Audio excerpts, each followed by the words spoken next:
الرحمن الرحیم تھینک یو ویری مچ. داسې ده چې څو پوره د رمضان المبارک کې پرایسز حوالې سره لکه څنګه تاسو وویله چې سبزي فروټس ملک یوګرټ ایچ اینډ ایوریثینګ که نه یو خو دغې غاز زیات شي استعمال زیات شي نو په دا وجه باندې چې کم دو ریټس دي که نه نو جنرالي به دا یو پیټرن و چې دا به زیاتېدلو.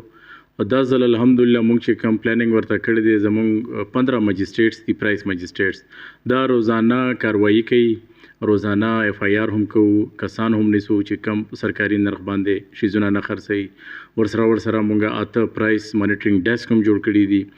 دا غوښې چې څو پره تاسو خبره وکړله سپیسیفیکلی د بیف په دا کې چونکې ریټ 1000 دی او د قصابانو چې کوم اسوسییشن دی هغه ډېر زیات کوشش کړی و چې دغه ریټ 1200 ته راولي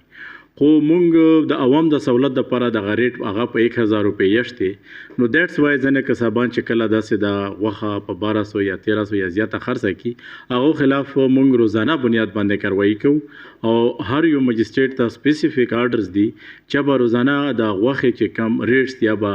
انشور کوي چې سرکاري نرخ ته پابندي خلک خرڅوي. جی تھینک یو.